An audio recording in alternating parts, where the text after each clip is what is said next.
Shalom, fam.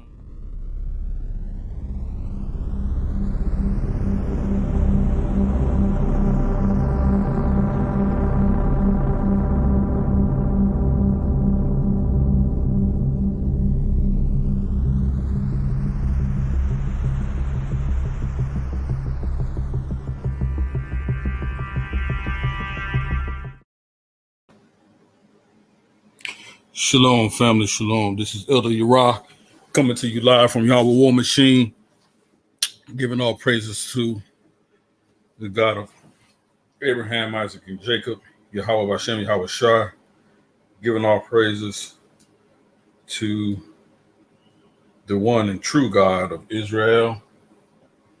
I hope you guys are having a wonderful and blessed day. Those of you taking on this day to observe Shabbat.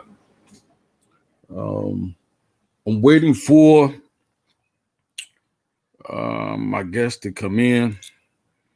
Knowledge born Allah. We're going to talk about today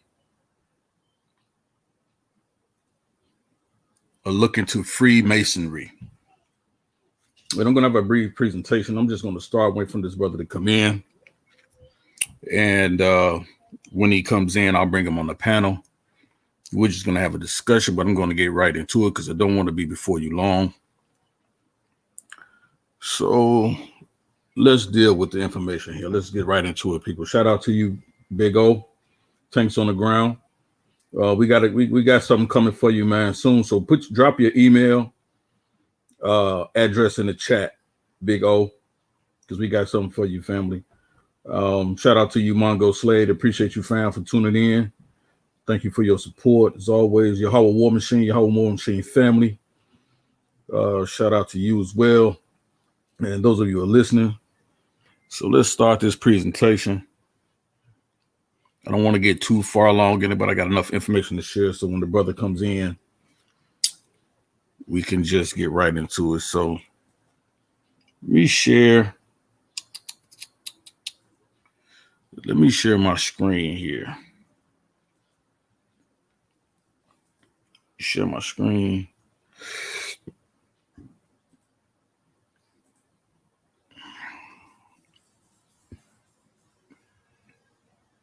See if that works there.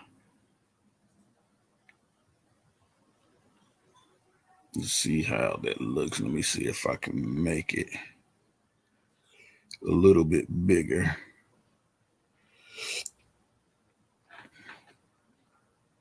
I think that might be. Oh, I got you, Big O. I got you, fam. Appreciate you. I got you. Let's see if I can make it a little bit bigger here. Let's see how that does for the viewer. I think we got something pretty decent here. Let me take that down just a little bit.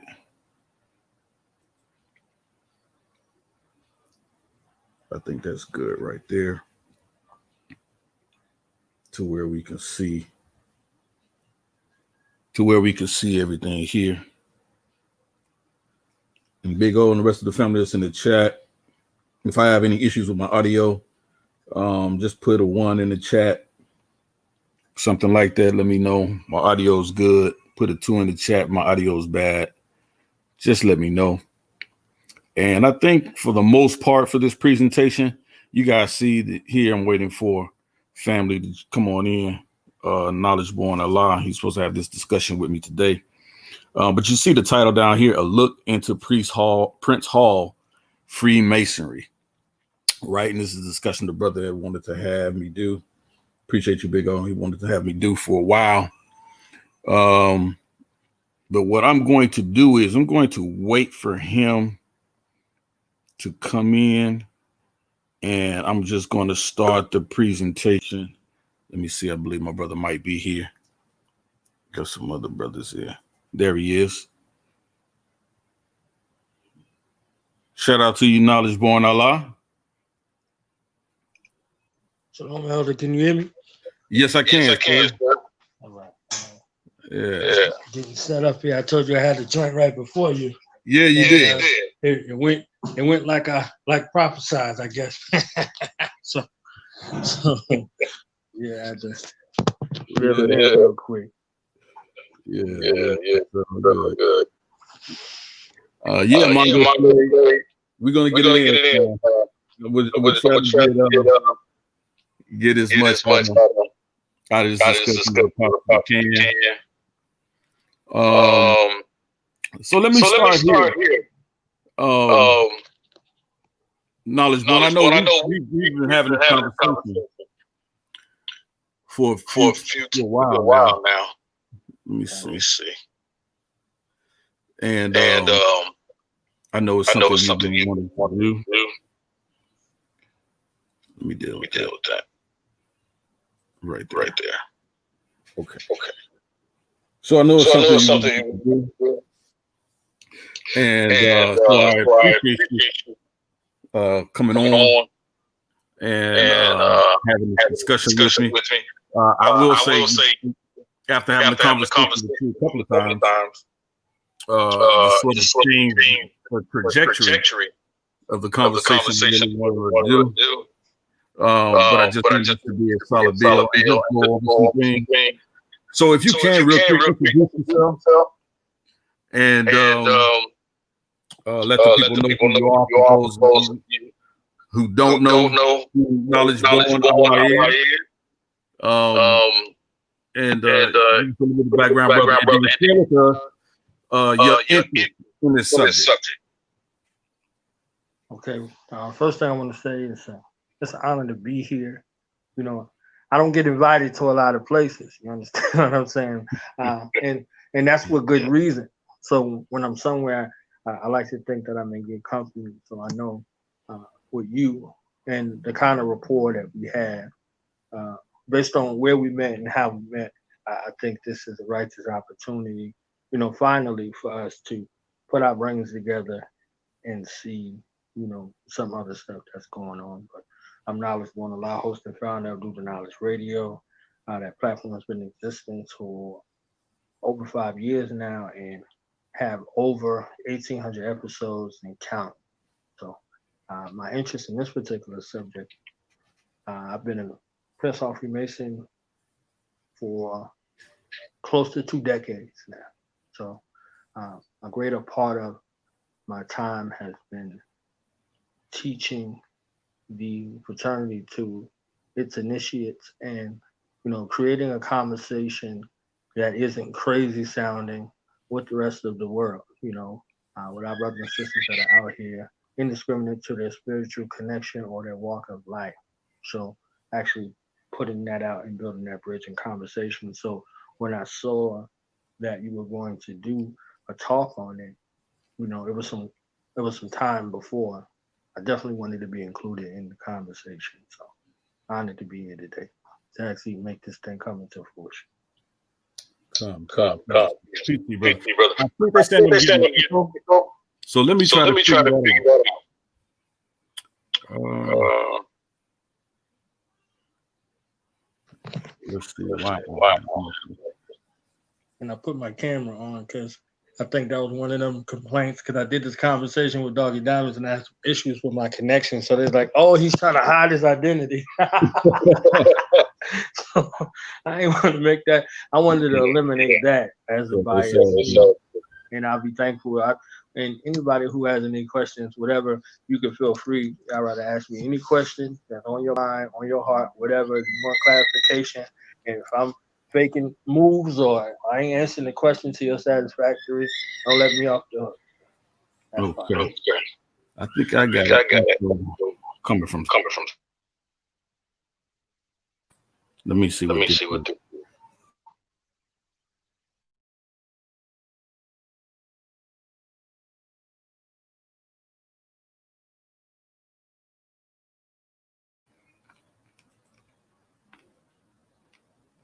Okay. Maybe that'll help. Can I be heard?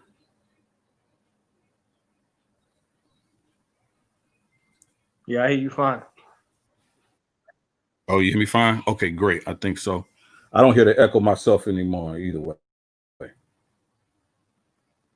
Okay, great.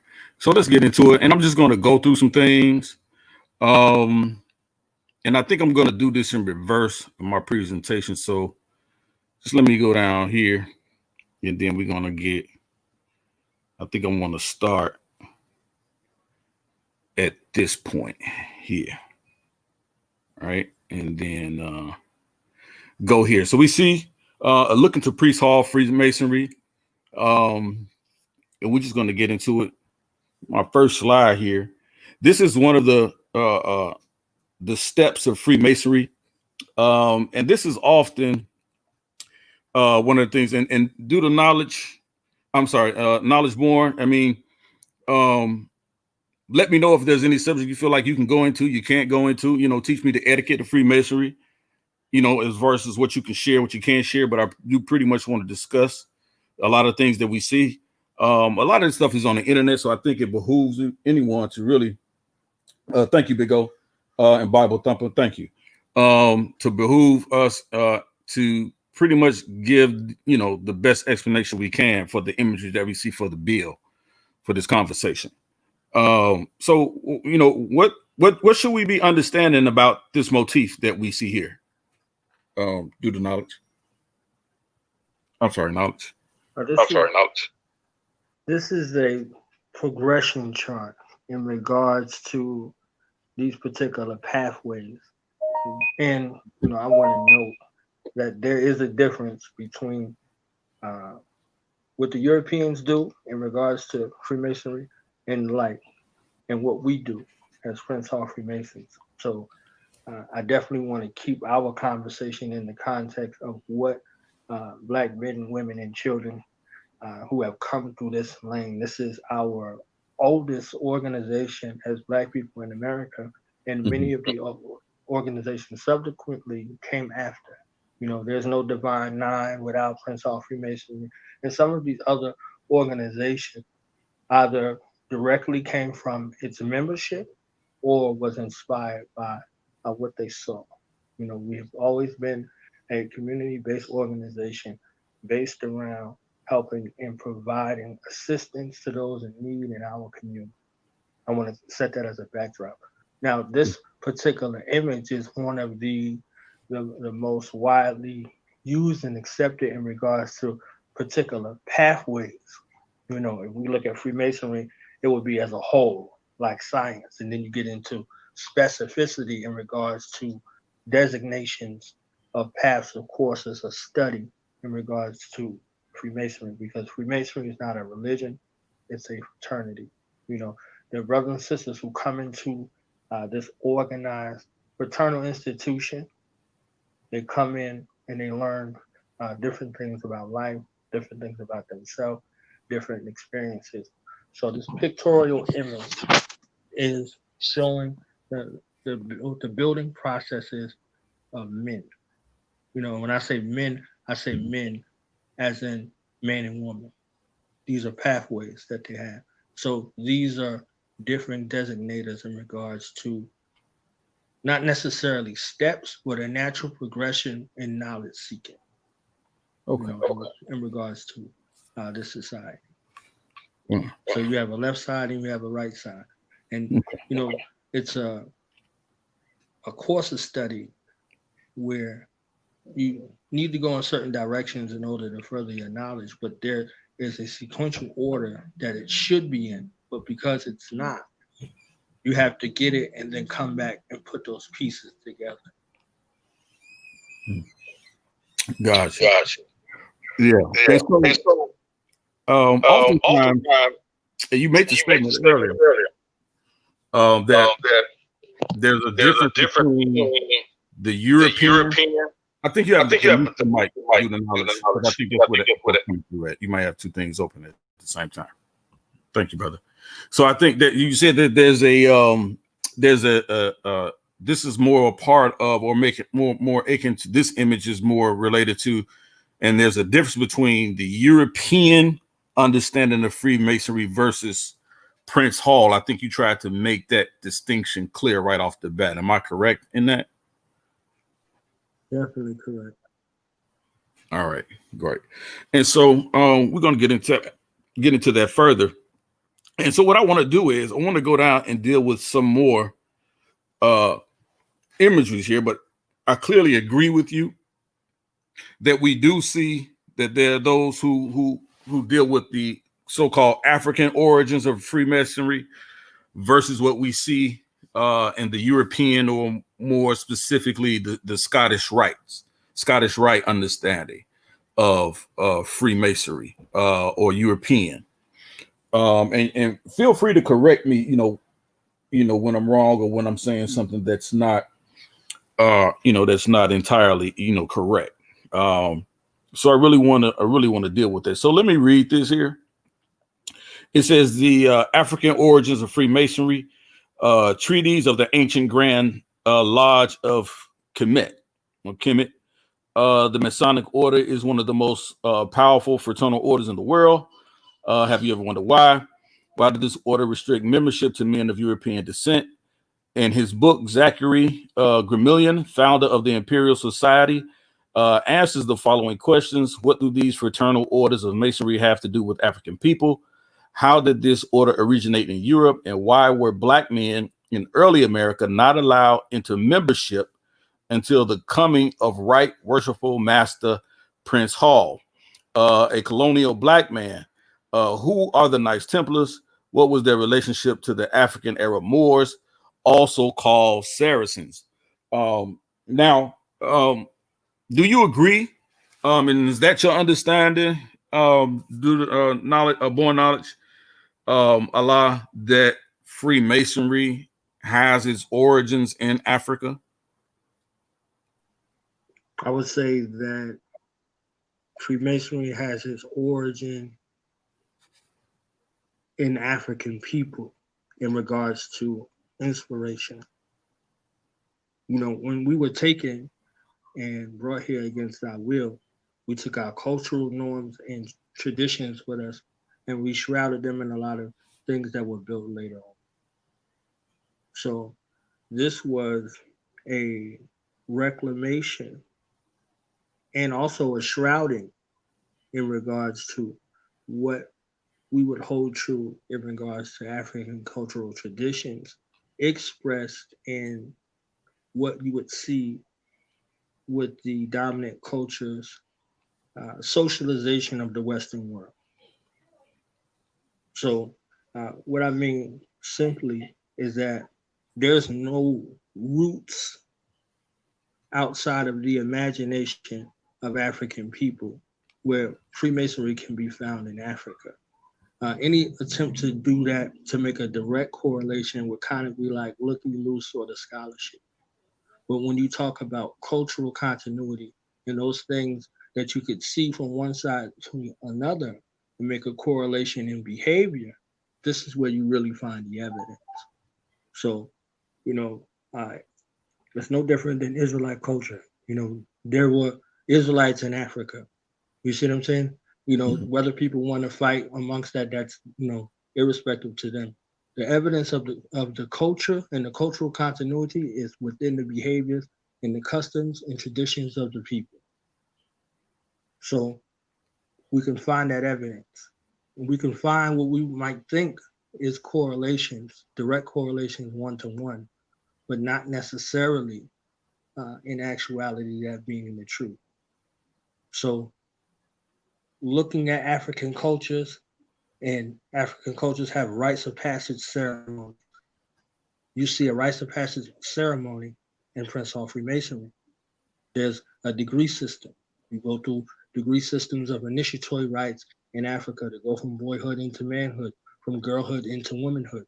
And these is where the roots of these things come from. So because of these striking similarities, this is where the assumption comes from that this comes from this place, particularly with the mysticism that's associated, through glamorization of the Nile Valley. So you might have positions in the Nile Valley in regards to your duties and responsibility and find those same positions later on loosely used in initiatory rite ceremony. So, all of these things kind of come together and correlate together.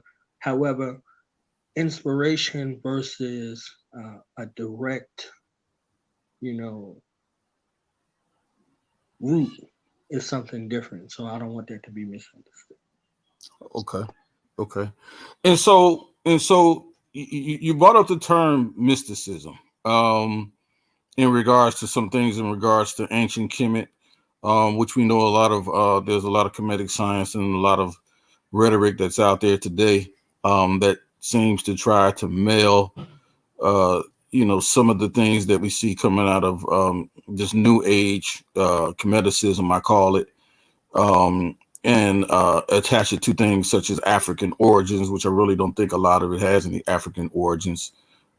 Just simulations of things past.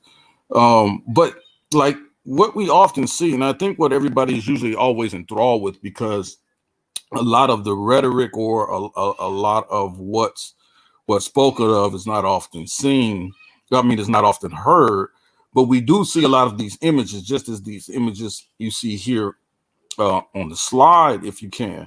How important is it, and how much how much how much I should say how much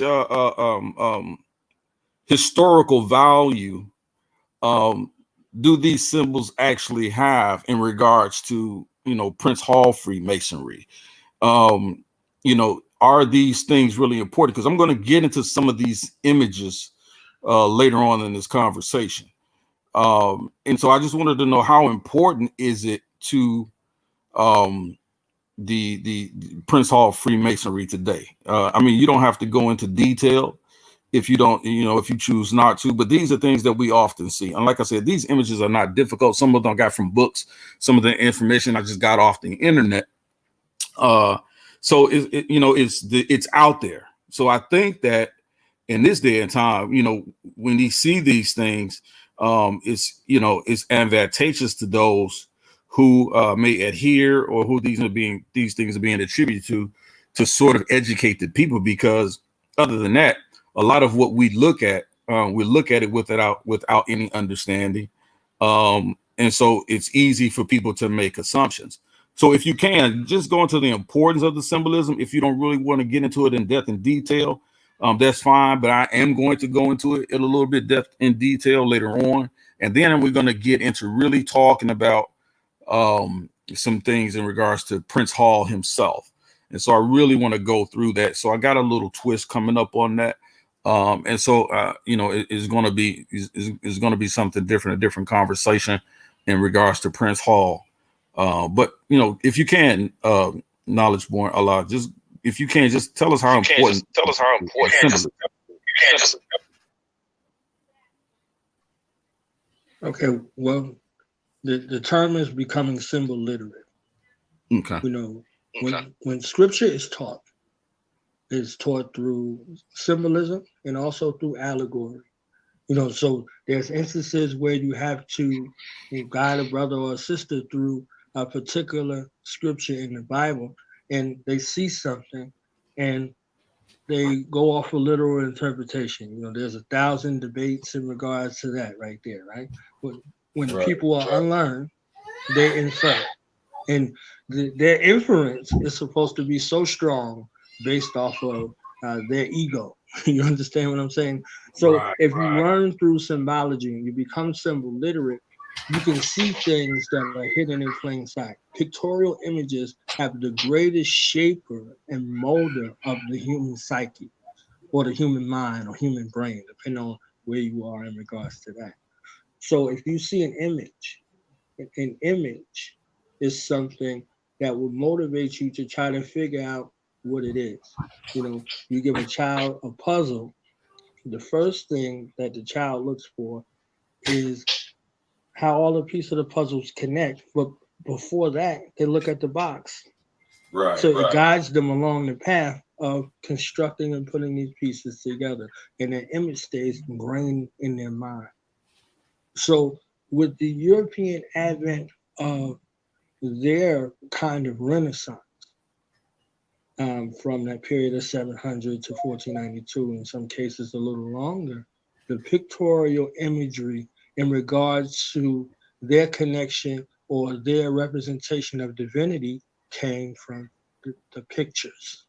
You're talking about the Sistine Chapel, the Caesar Borgia, and all of those things. All of these things began ingrained and began to be used as teaching tools to embalm into the psyche of the other people, our people in particular, in regards to an inferiority complex.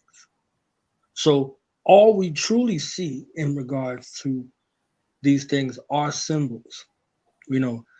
Symbols are sensible images used to express a hidden meaning. So when you look at a hidden meaning, that means that there's something behind the image. It alludes to something. It has a particular designation. So just the same way you would go into the Bible and you would hear something about a plumb line, as you see one of these instruments and tools that are there. So the plumb line for us is a rectitude of conduct. So that means that you're supposed to be upright. You're supposed to walk in the upright manner in your dealings with everybody on the planet Earth. So this is a strive. This is a motivation. This is a character indicator of a person who is upright within a society. You see what I'm saying? So, you see a sword that's there, and a sword is used to guard and defend, and also to eliminate.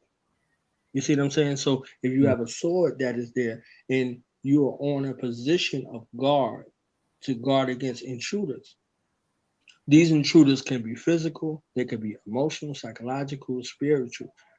These attacks, they come at all points. So you have a sword.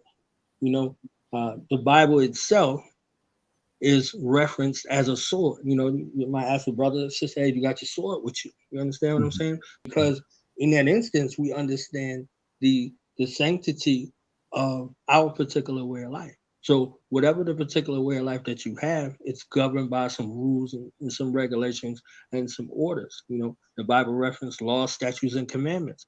That is the core element of the socialization of what Israelite culture is built on. You see what I'm saying? So in Freemasonry, we have uh, edicts, we have rules, we have regulations, you know, all of these things that you must adhere to be a part of this particular society. It's a way that we walk, it's a way that we talk, it's a way that we communicate verbally and non-verbally. It's a way that we are supposed to live. And we are bound by these things that we are enculturated into.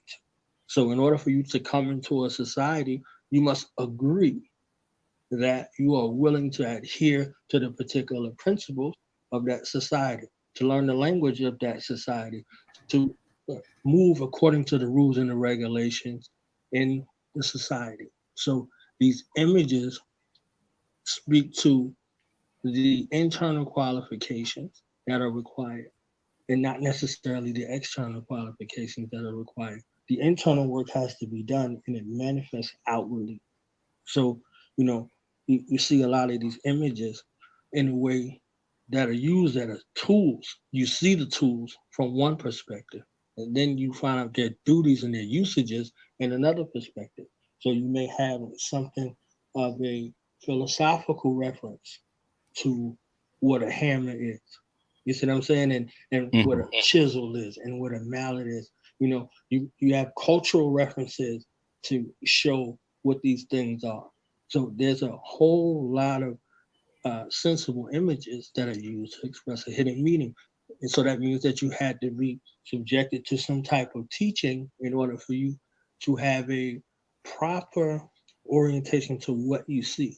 Otherwise, you just see the stuff and it looks crazy. You know, there's a tool that's used to circumscribe our actions.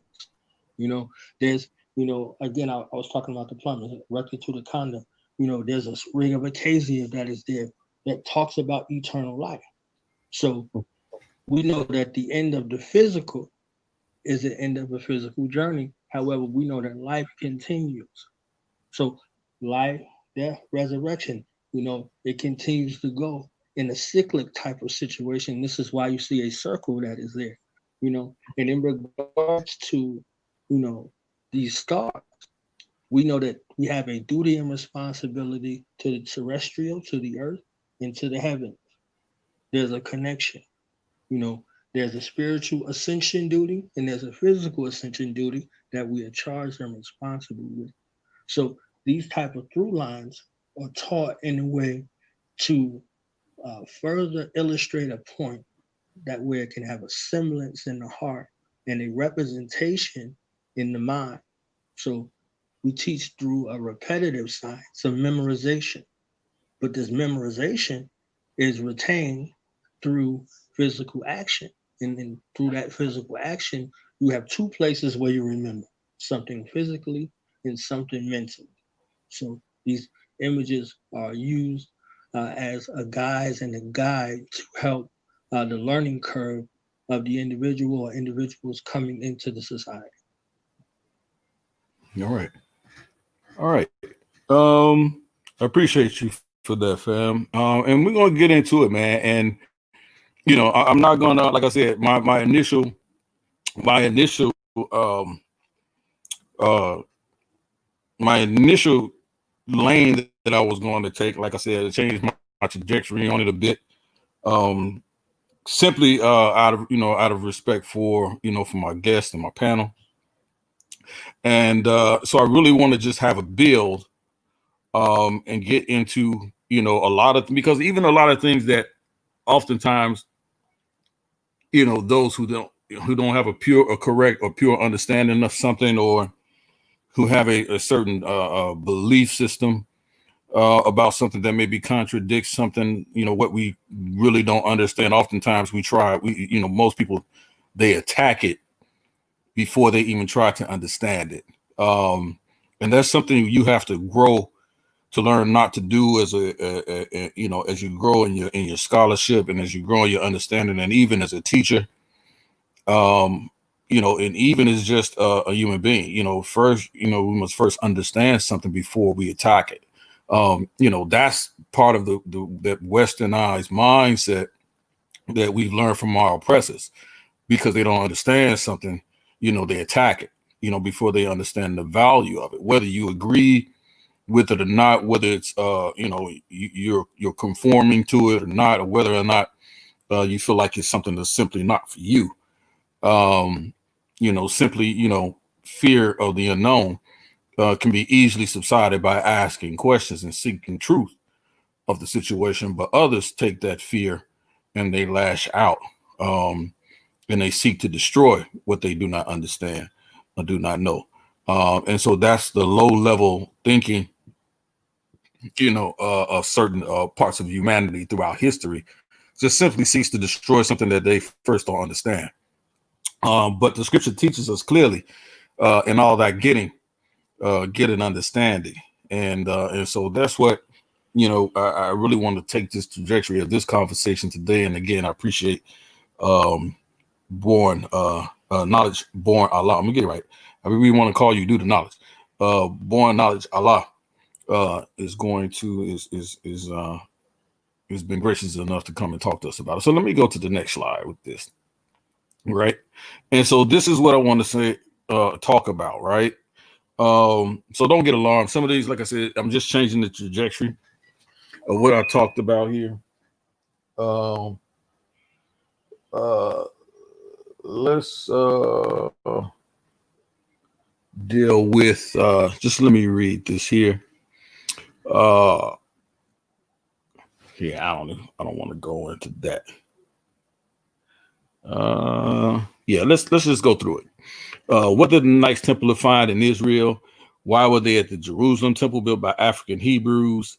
In his book, Zachary P. Gramillion, a master mason, 32nd degree mason enshriner, deals with the true origins of masonry in Africa.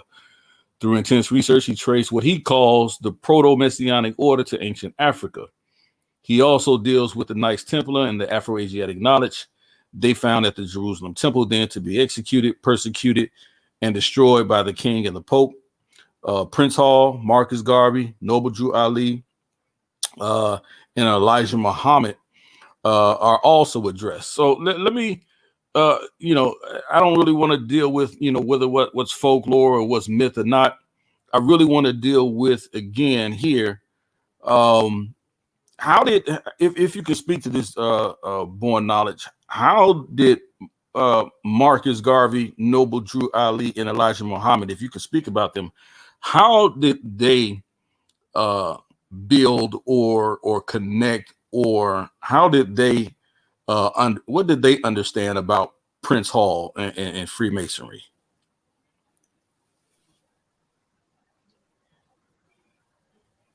Well, they were Masons themselves. Mm-hmm. Um,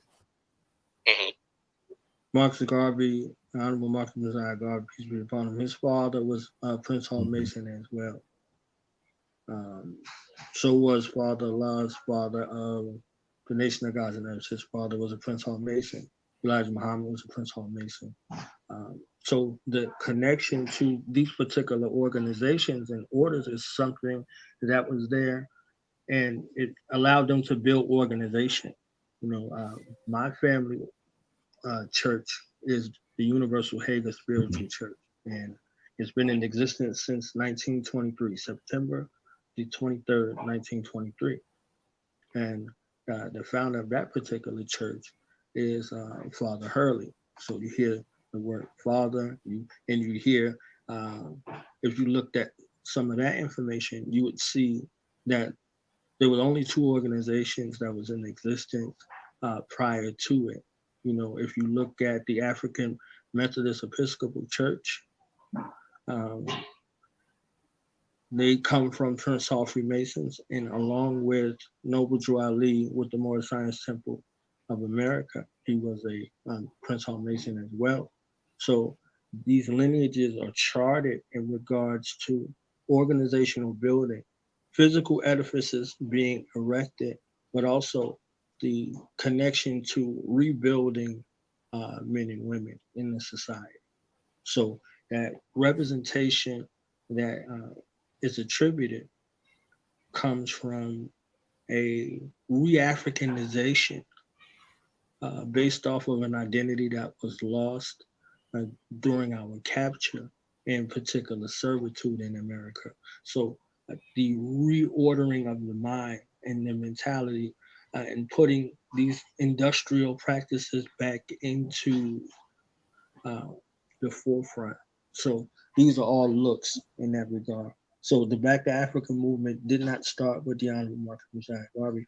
Uh, Prince Hall was 100 years before that, and there are other people that were before him, So this is a lineage in regards to corrective action and reestablishing a culture. And this is a string of line that you can see through the organizational structures that they built, all of these men that were mentioned in regards to a reclamation of an identity. So whether it was totally African or an Afro-Asiatic type of blend that was there, they were all proponents of returning to Africa in one way, shape, or form, either physically or culturally or locally.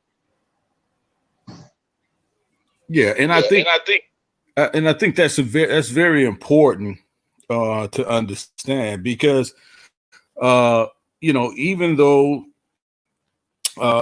in the Israelite community, those we often deal with brothers that follow Pan Africanism, as Marcus Moshe Garvey is often attributed to as being the father of Pan Africanism.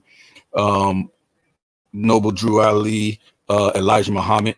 I'm here in Chicago, Illinois, so Elijah Muhammad is pretty much a household name, whether you're Christian or Israelite, or whether you or Muslim. You know who Elijah Muhammad is, and these people, these men, these African men, they've had an impact, positive. There are a lot of things that we hear about them, in certain documentaries and different, this tell all culture that we have.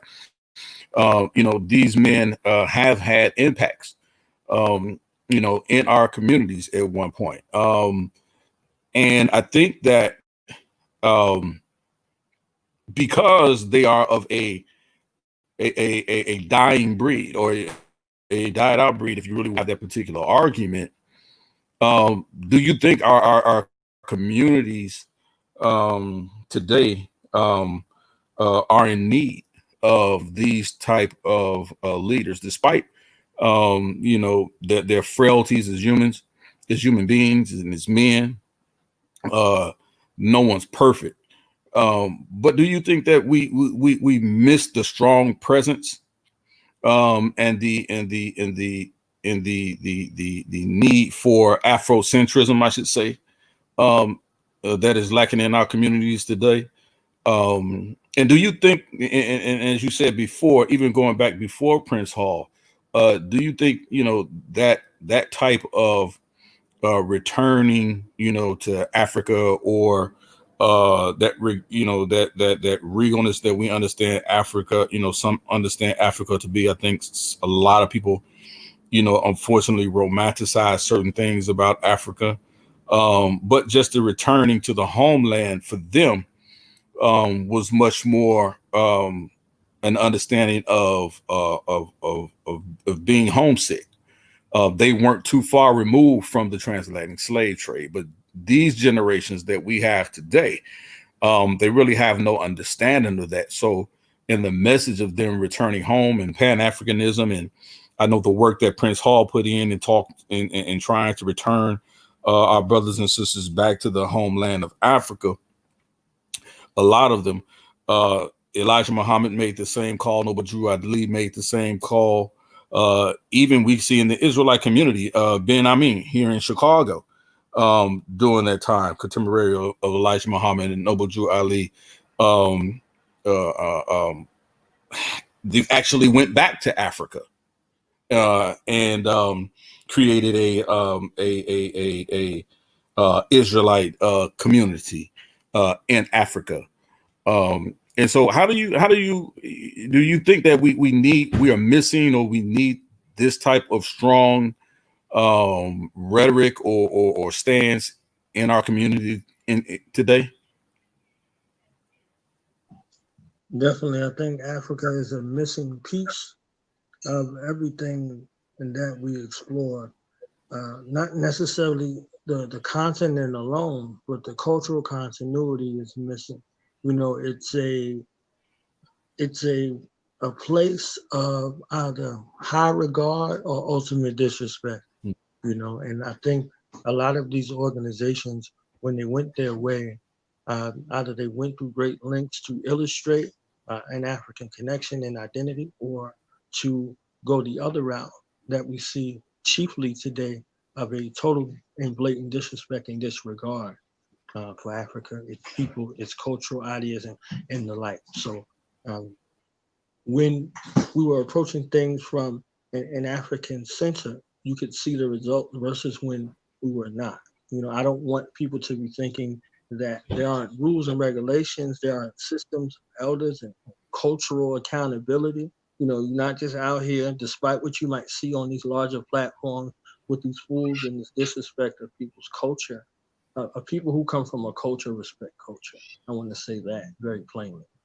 And this other regard to these other things, when a reference was made about a departure from a certain kind of way of thinking, it was because the thinking was very detrimental to us. And after these departures had taken place, you know, people were better off. There was a transformation that was taking place. There was industry that was built. There was a commercial situation that was there. I always share this example. You know, you brought up His Excellency Ben Ami. His Excellency Ben Ami left 50 years ago and went to Israel, to Damona, Israel, where they are now. However, they got there through some brothers and sisters that were that had repatriated to Liberia. That's a story right there within itself. I bring some people along for that. Mm-hmm. They repatriated to Liberia. There was a delegation of the Honorable Marcus Mosiah Garvey of those people who went to Liberia, Sierra Leone, and some other places. And they came to Chicago, and this is how those brothers and sisters who left in 1969 Mm-hmm. went from Chicago to Liberia, and from Liberia to Damona, Israel. You see what I'm saying? So there's a deep roots and connection in regards to repatriation. There's stories in regards to Ethiopia as well. You see what I'm saying? So there has been a situation where there's a symbiote in regards to repatriation, just like it's been a relationship in regards to the liberation of Africa, coming from brothers and sisters that are here in the United States as well. This is why we have political prisoners today.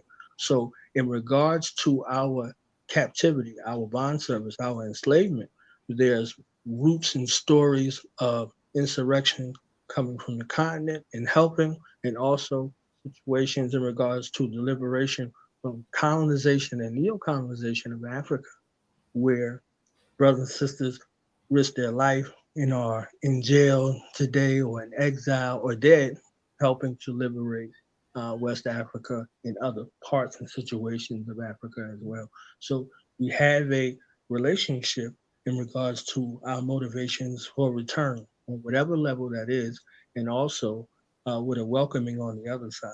I think an artful tool in regards to that was it's a lot of misinformation, and in the space of misinformation, as I stated at the beginning, people infer. So you made a reference to romanticism. Romanticism comes in the space and the place of the imagination where concrete evidence is not available or not plentiful in its distribution. So if you thinking about something and your mind is obsessing about this or is a longing for this connection, like you spoke of in regards to those leaders not being so far removed from chattel slavery.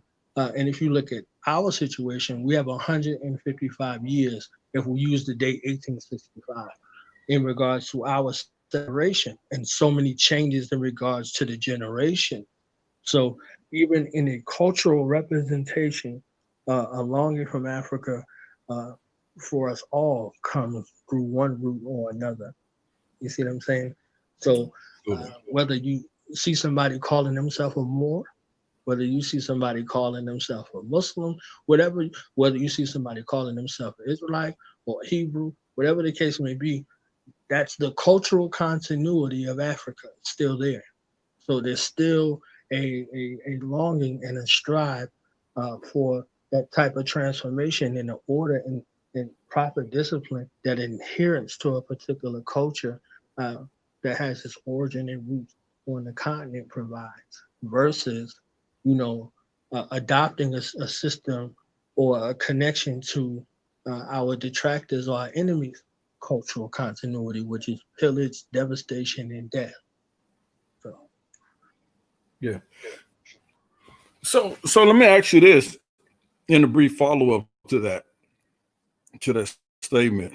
What do you think that was the most important thing to these brothers as we see Prince Hall, Marcus Garvey, Noble Drew Ali, and Elijah Muhammad, and again, excellently, Ben. I mean, what was it that even though they came from a different, for lack of a term, religious backgrounds or initiates, what is it that they were able to find a common ground, especially either through whether it was through Freemasonry or whether it was through Afrocentrism? Like, why were they able to all agree that we needed to stay connected to our homeland of Africa?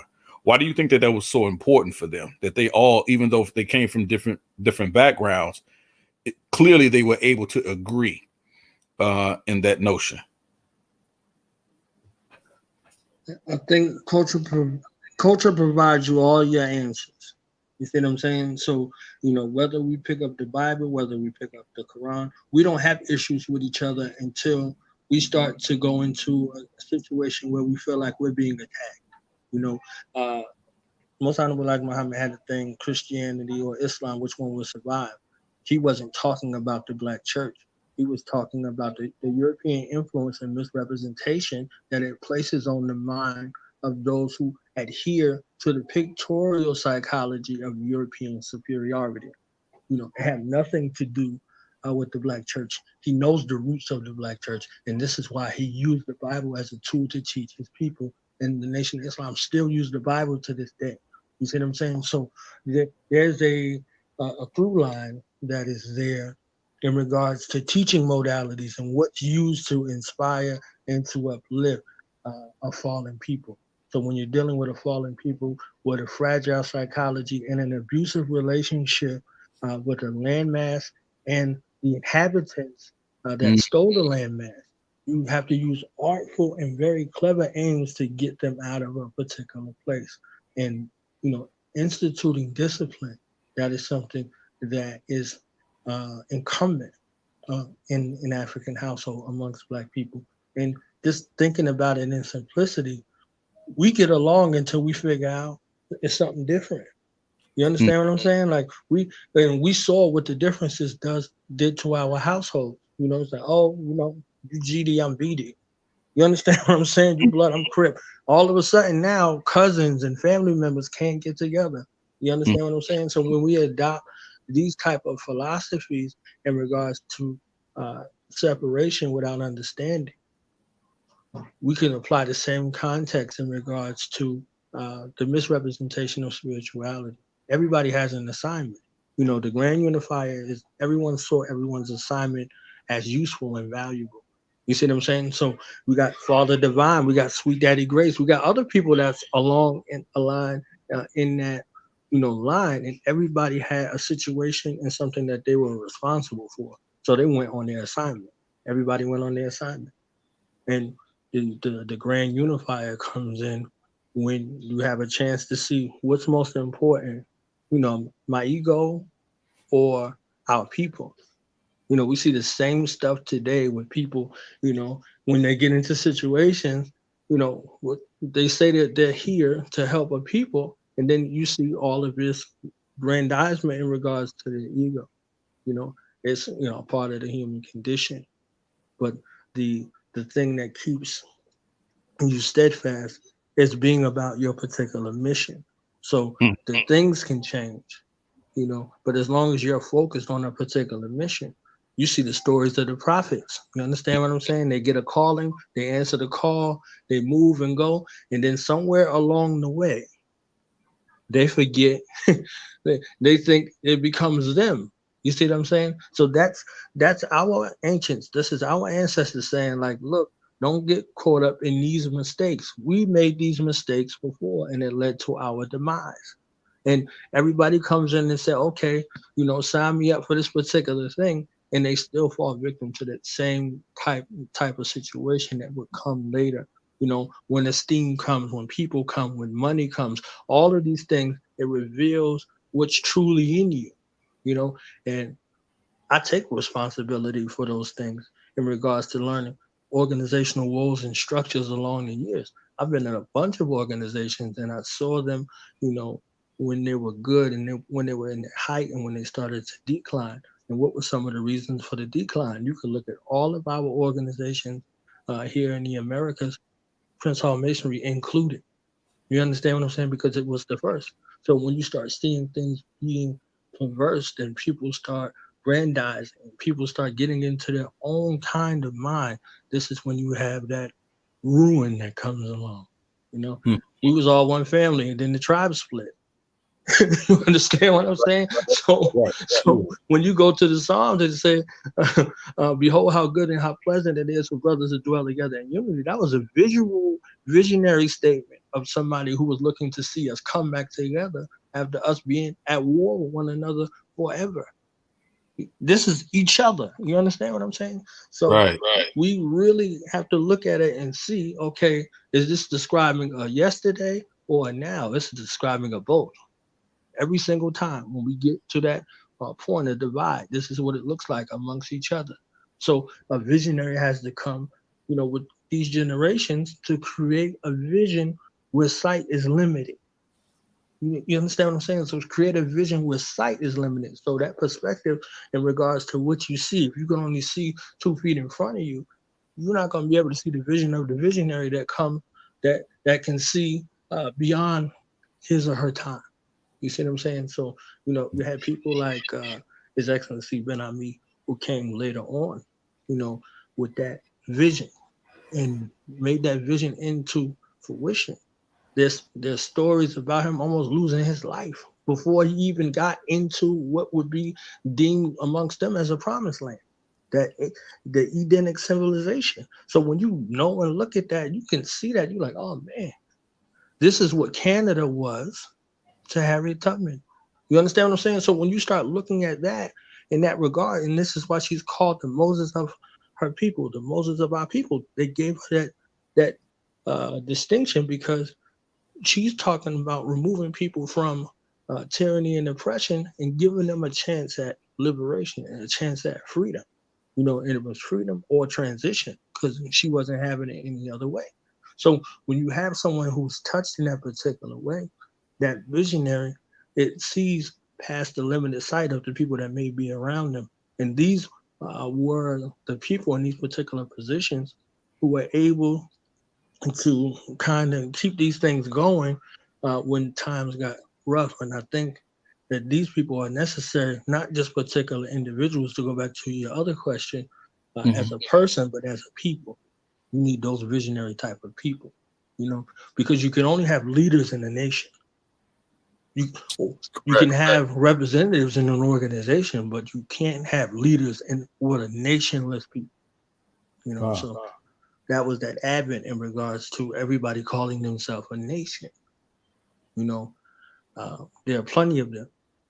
So nations have armies, and their standing armies are prepared to go to war to protect their nation's interests and their people. So again, these cultural continuities come along in a place and into play to answer, you know, the questions that you have that perplex you. Because whenever people lose their way, they begin to look back. And what are they going to look back at? You know, where that ancestral track of the way of the people who came before them. So what I'm gonna get into now in this segment, what I want to do is I want to get into some of the background of Prince Hall. But I'm gonna play a few clips, and like I said, I'm gonna take it a little bit of a different direction. And what I just want to do is I'm just trying to get an understanding, because I think, you know, you prefaced early on in the show that there's a difference between European Freemasonry and then what we see among Prince Hall Freemasonry. And so what I want to do is just sort of, even over the years and over the decades and over the centuries, that people have, you know, they have their ideal understanding of what, you know, Freemasonry is, might be, it could be. Like I said, most people are more familiar with the how did you put it? Symbol literature or sim literature? How did you put it? Symbol literature. What is the term? Symbol liter or symbology. Yeah. And so I think most people are more familiar with that. But I just want to get into sort of like the background and the understanding of Prince Hall a little bit. So I'm going to go through some things, but I just wanted to play a series of videos, just clips, and just sort of talk about those things. So let me play this first clip I got up here. I'm going to turn the volume up a little bit to make sure we get it. All right. Let me play this first clip here.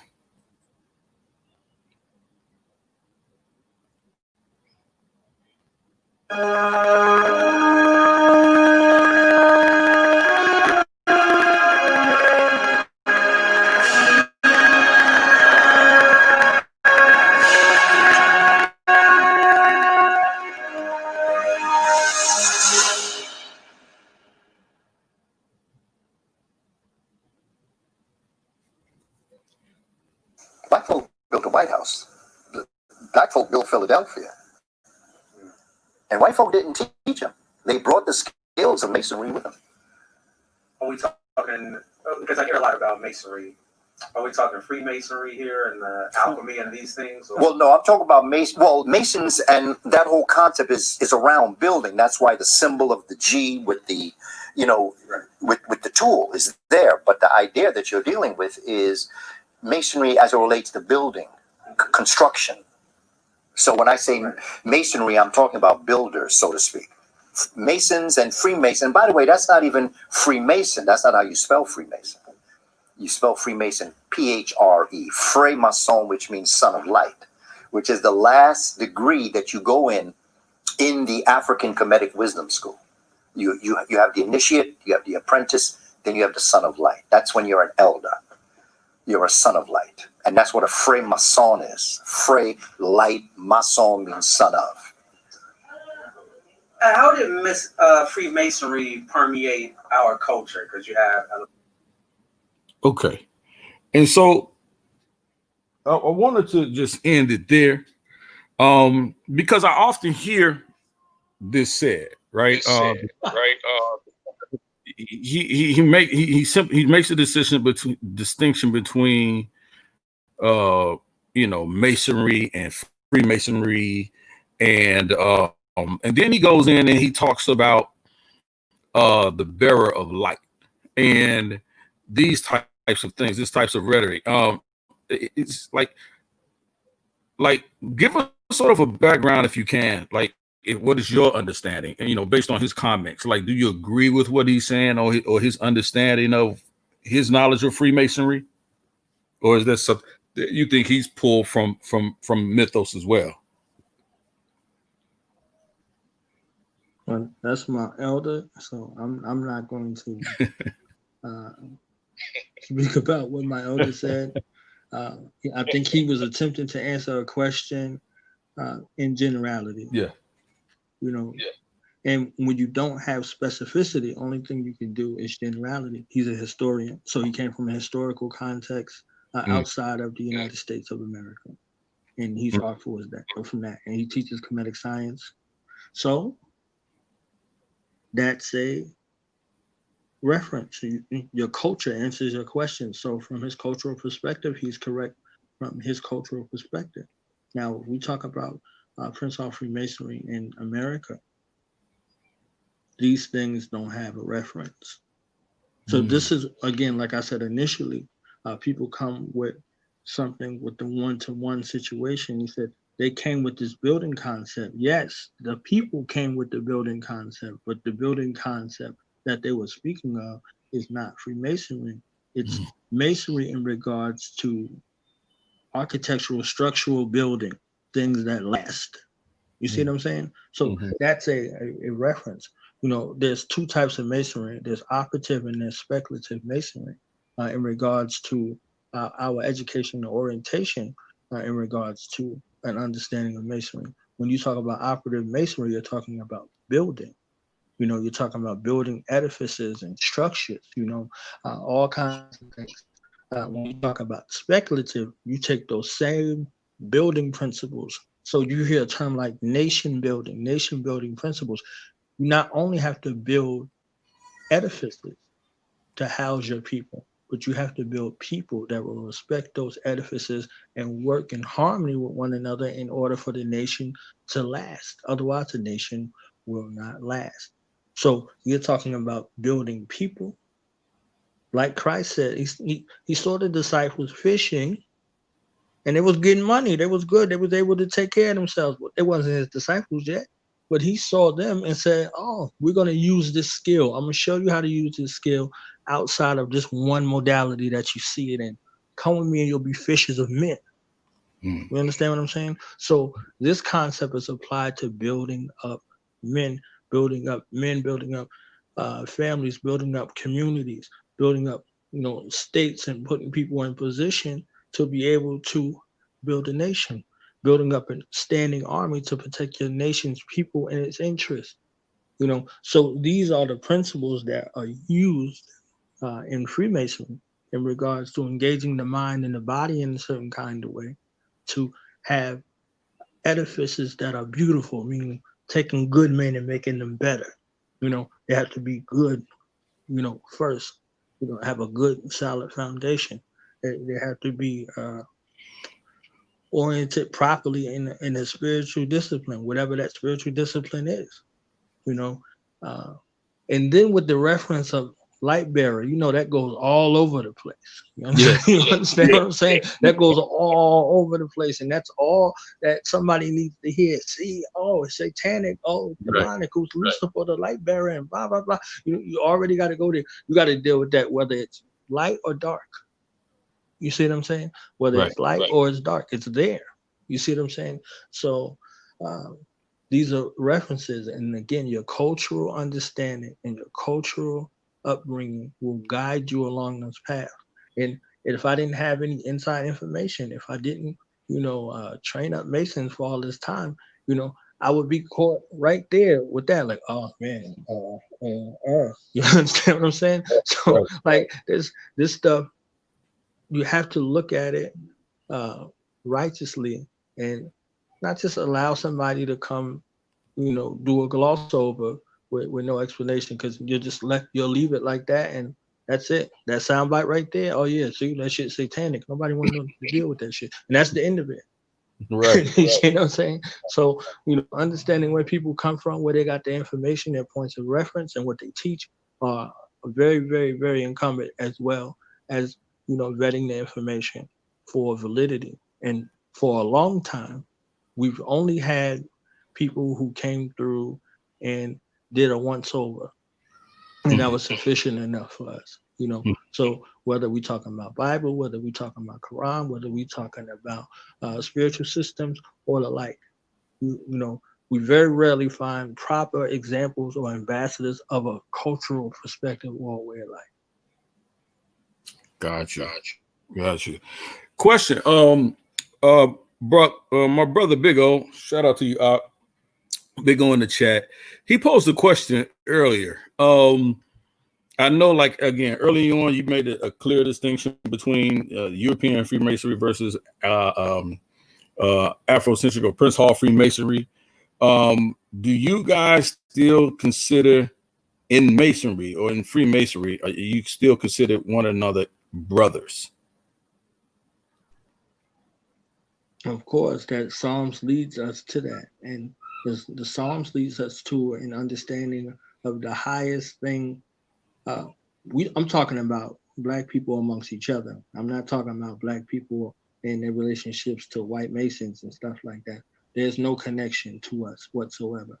And, you know, in recent years, there has been some kind of social recognition to where I see you and you see me and that's it.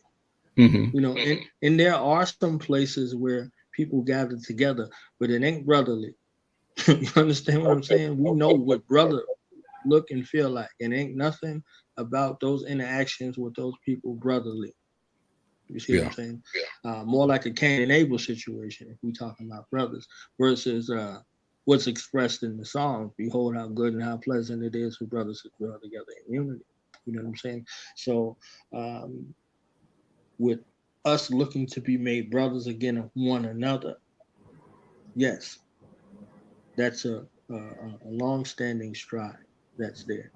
But as far as us not being brotherly to one another and then running out in the street and going to get, you know, one of them and calling them brother over our brothers, that is insane. That is really, really insane. So I wanted to clarify that. Okay.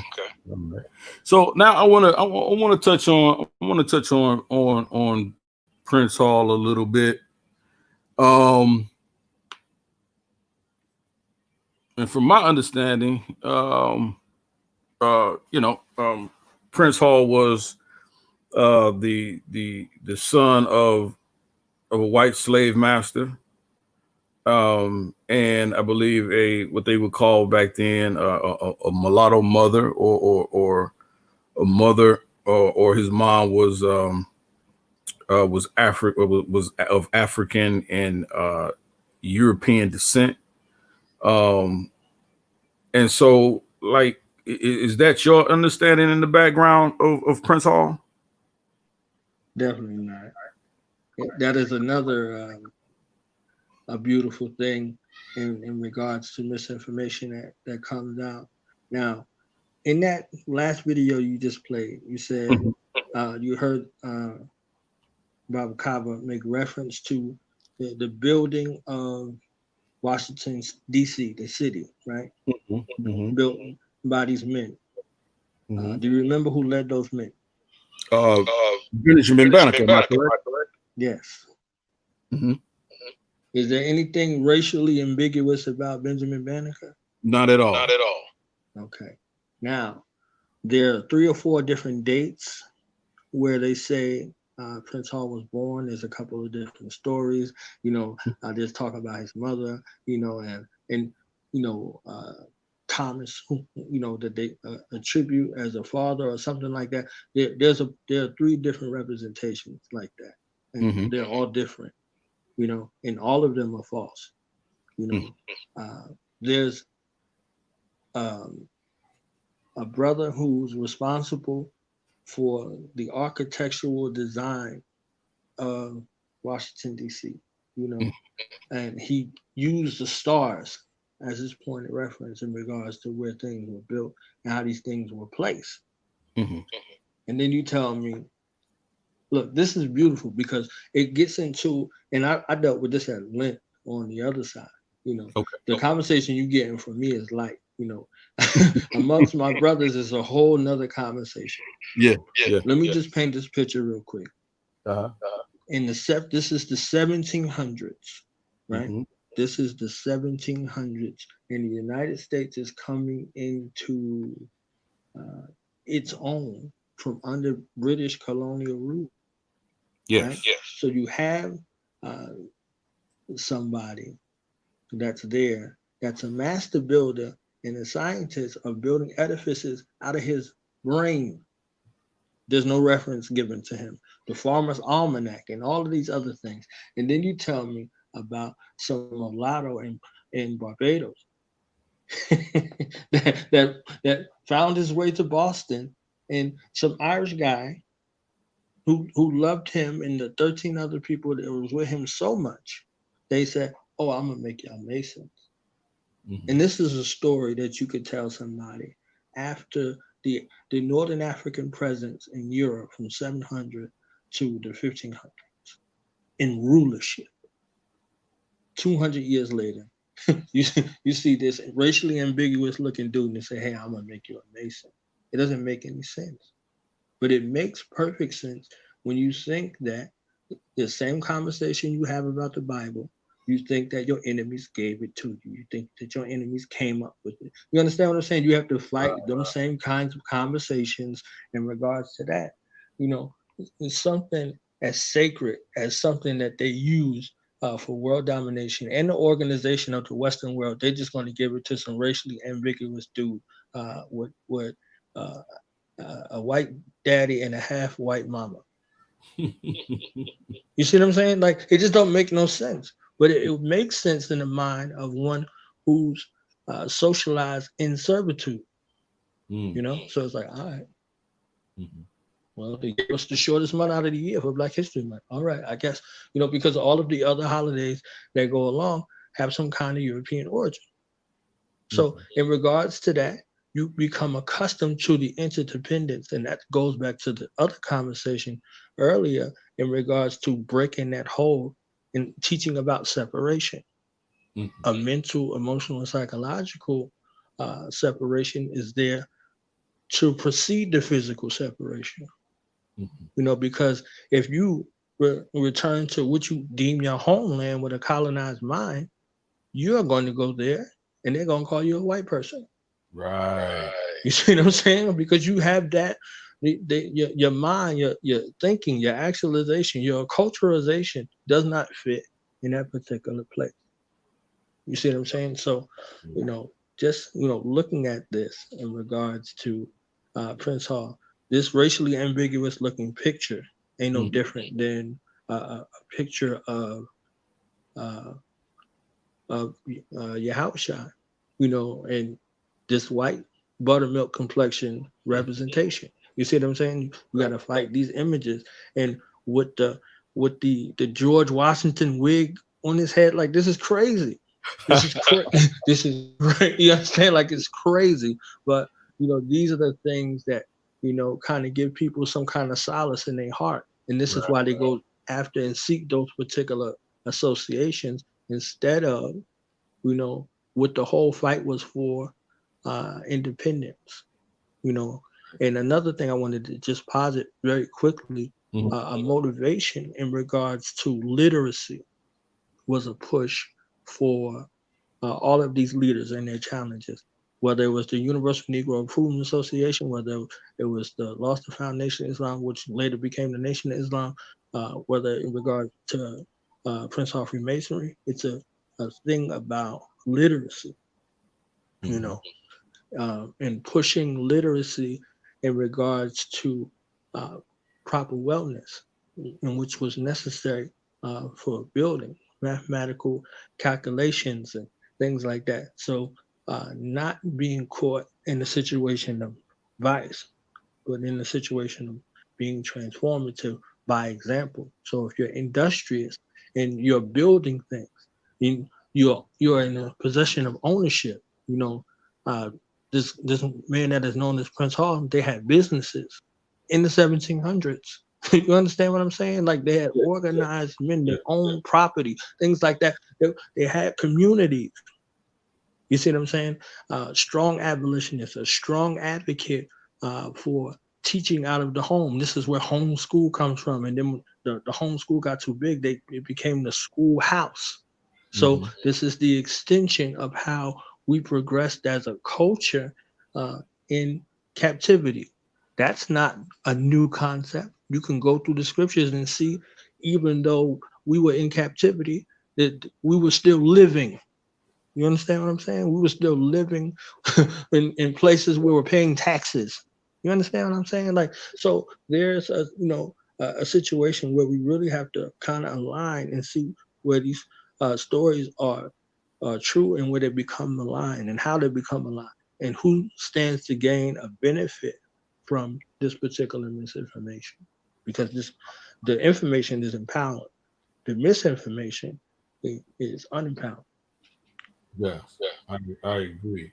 And and let me say this because even in my research and looking for images of Honorable Prince Hall, I it was a lot of the things that was really like the question that I posed to you. Um, I even read one account of a supposedly son of a Mason or Freemason, African American, and he was saying that it was his father that expressed to him that how Prince Hall was of a very light complexion to where, as they used to say in the South, he could pass. And so this is how he was allowed to join or allowed to become a part of the lodge of the Scottish rites when they wouldn't necessarily allow blacks into their lodges or Africans into their lodges, but he could pass it. Because he could pass, he would go in and claim the knowledge and then bring it back to his brothers, his African brothers and sisters, in his quest to have his own charter, his own lodge. And so in reading these things, I was like, well, looking at these bronze colored, pictures and photographs and different things, and him with his, I was like, there's no way he was passing as a white man. You see what I'm saying? If I could add this really quick. Go ahead. Go ahead. Prince Hall was not by himself, as the story would go. Just going off of the narrative of the stories that are out there, it was him and 12 other men, him and 13 other men, him and 14 other men. Were they all passing all of these people? You understand what I'm saying? Just adding that, as a context. You see what I'm saying? So when you look at it, to say, okay, you have to do this with all of them, and this is one picture that is produced, and this is produced this way on purpose. Now, if he was who they said he was, when they described him in business, they used the word to describe him in business, and it wasn't Negro. Right. It was African. It was African. Right. So if he was this picture right here, this ain't no damn picture of no African. You understand what I'm saying? Especially not in the 1700s. So now, when you're talking about this distinction, this is a person and this is a behavior. Also, it's not just a geographical location. It's a set of behaviors and dealings and attitude. Because if you were nothing, they had no problem saying you were nothing. So for them to call him an African, okay, it sets a level of distinction in regards to how he moved and how he was respected. That pictorial image you saw of Rosewood in a community, that's a Masonic community. You see what I'm saying? In regards to how they were, our ancestors were situated in a certain kind of way, and they were living well. Nobody was struggling. There was no bums. You understand what I'm saying? So they took what they learned. They had church, they had properties, they were communing together, and they made sure everybody was well. And their interface with their white counterparts was strictly business, except for, that other shit that ain't new.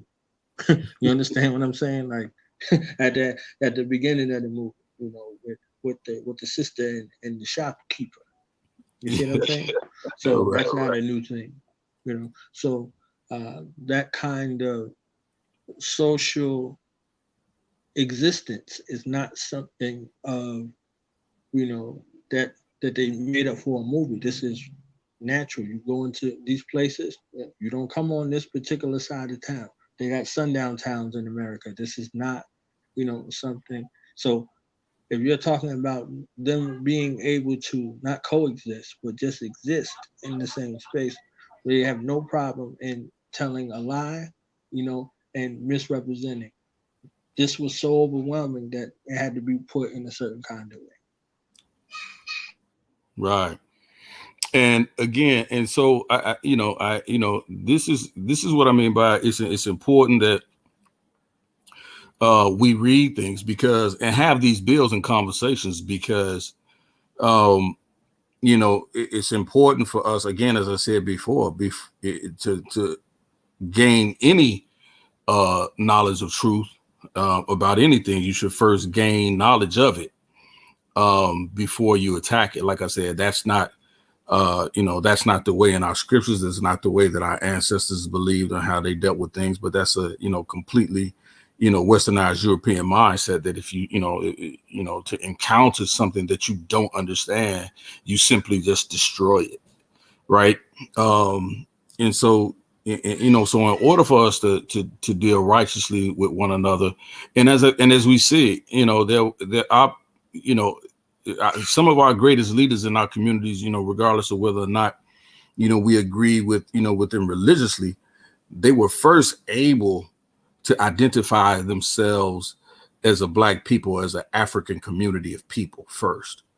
And so this is one of the things that I think that's lost in a lot of the conversations and the debates and the discussions that we have.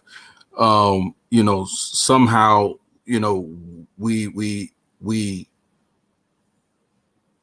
we're fooled by placing books and different things in front of us, in front of our faces while we're standing in the mirror, right?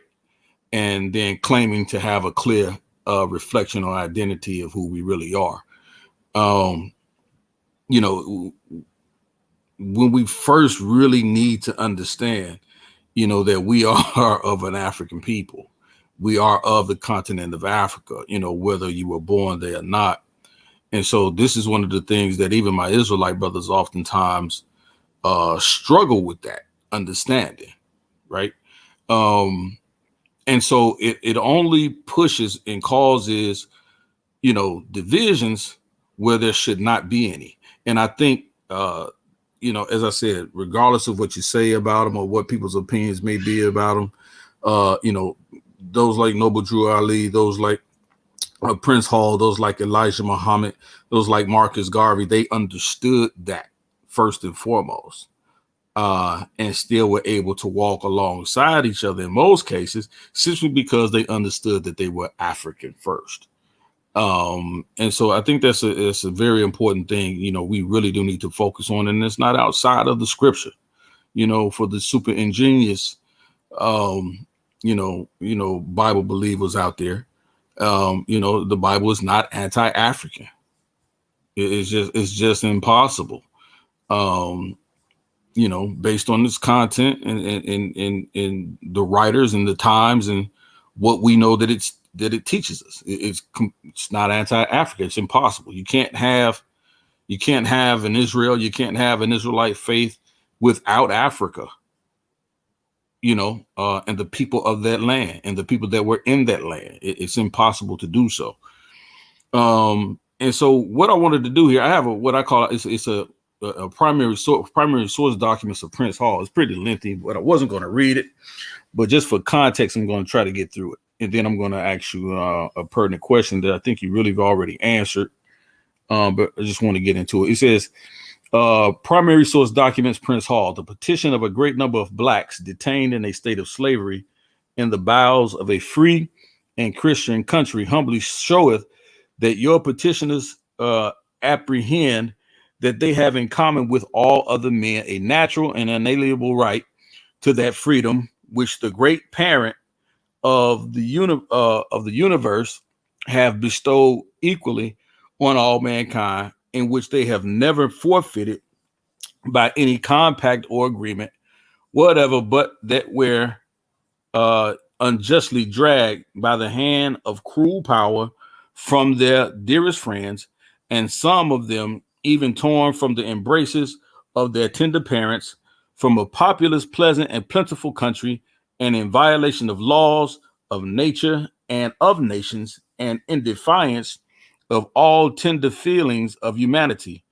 brought here either to be sold like beasts or burdened and like them, condemned to slavery for life among a people professing the mild religion of Jesus, a people not insensible of the secrets of rational being, nor without spirit to resent the unjust endeavors of others to reduce them to the state of bondage and subjugation. Your honor need not be informed that a life of slavery, a life of slavery, like that of your petitioners, deprived of every social privilege, of everything requisite to render life tolerable, and far worse than non-existence. Let me keep going. And again, this is Prince Hall, primary source document written by Prince Hall. It says, in imitation of the laudable example of the good people of these states, your petitioners have long and patiently waited the invented petition after petition by them presented to the legislative body of this state, and cannot but with grief reflect that their success has been but too similar. They cannot but express the astonishment that it have neither been considered that every principle from which America has acted in the course of their unhappy difficulties with Great Britain pleads stronger than 1,000 arguments in favors of your petitioner, that therefore humble beseech your honors to give this petition its due weight in consideration, and cause an act of legislature to be passed, whereby they may be restored to the enjoyments of that which is in the natural right of all men, and their children who were born in the land of liberty may not be held as slaves after they arrive at the age of 21 years. So may the inhabitants of the states no longer chargeable with the inconsistencies of acting themselves, the part which they condemn and oppose in others, be prospered in their present glorious struggle for liberty, and have those blessings to them. And so we see here, and I'm going to continue, there's a little bit more because there's a quote I want to get to.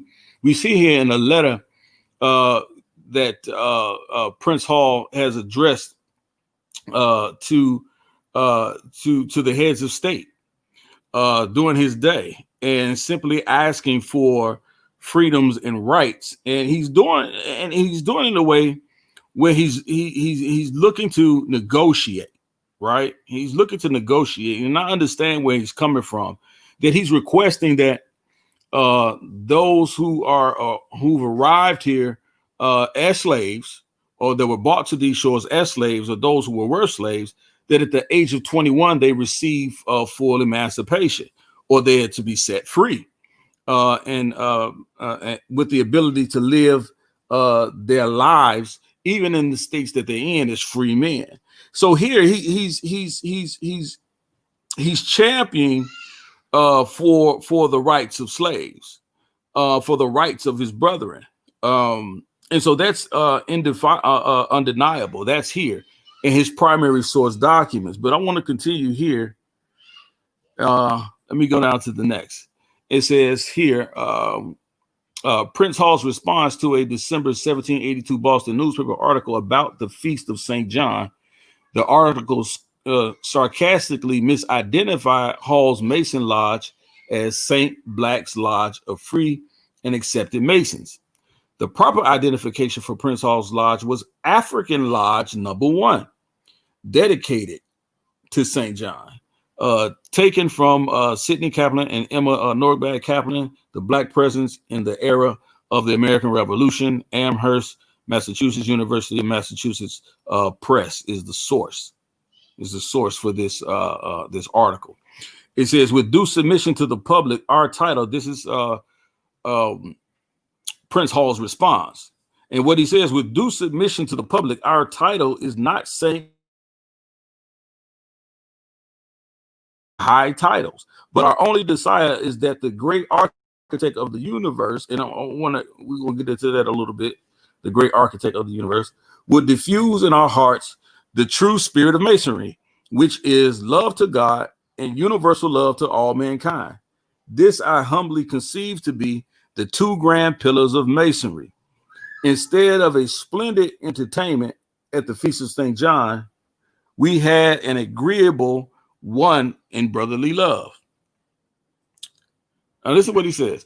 He says, this is the Prince Hall, Master of African Lodge #1, dedicated to St. John. He says, the letter of Prince Hall to Governor Bodine, November 1786. He's writing to dignitaries here, people. And so listen to what he says. He says, in response to the governor's call for volunteers to put down the rebellion of Daniel Shays in Western Massachusetts, taken from Sidney Kaplan and Emma Nogren Kaplan, the Black presence in the era of the American Revolution, Amherst, Massachusetts, University of Massachusetts Press. And if you want to know who Daniel Shay was, we're going to get into that. I'm going to get into that one day. Interesting story about Daniel Shays and his rebellion that he led in Western Massachusetts during the time of the Revolutionary time. But this is what I highlighted here, because this is what I wanted to address. And Knowledge Born, I wanted you to sort of understand it, because you kind of answered it for me already, but I just wanted to bring it out to get it so you can give us your perspective on it. So this is what he says. He says, we Masons, by the providence of God, are members of a fraternity that not only enjoins upon us to be peaceable subjects to civil powers where we reside, but it also forbids our having concern in any plot of conspiracies against the state where we dwell, which that state was Massachusetts. And as it is the unhappy lot of this state at the present date, and at the meanest of its members must feel that want of a lawful and good government. And as we have been protected for many years under this once happy constitution, so we hope by the blessing of God, we may long enjoy that blessing. Therefore, we, through unworthy members of this Commonwealth, are willing to help and support as far as our weak and feeble abilities may become necessary in this time of trouble and confusion, as you and your wisdom shall direct us. And then he goes on to say that we may, under just and lawful authority, live peaceable lives in all godliness and honesty, is the hearty wish of your humble servants, the members of the African Lodge. And this is Prince Hall's petition to the Massachusetts State Legislature for equal educational rights, October 17, 1787, taken from the Herbert Aptheker documentary History of the Negro People in the United States, New York, the Citadel Press, 1951, Volume 1, pages 19, pages 19 through 20. What is your take on that statement? Because just looking at it in reading it in face value, it simply seems to me that he's pretty much acquiescing to the white authority in Massachusetts at this time, when there's an upheaval, there's a clear upheaval and rebellion that's being taken place, that's being spearheaded by Daniel Shays in Western Massachusetts in 1786. And Prince Hall scribes this letter to the governor, to Governor Bodine of Massachusetts in 1786, and simply says, look, we're not here to cause any trouble. You know, I'm paraphrasing. And whatever you can help us, and wherever we can help in our feeble state with what little resources we have, you know, you can count on us. Now, reading that, some will say, well, isn't that somewhat of a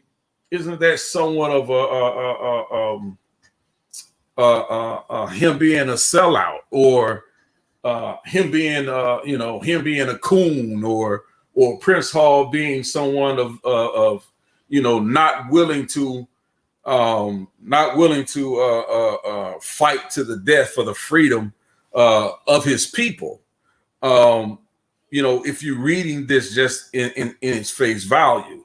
But what would you say? What would you say to reading this, or what would you say to this, Knowledge Born? And what do you think Prince Hall was trying to do here?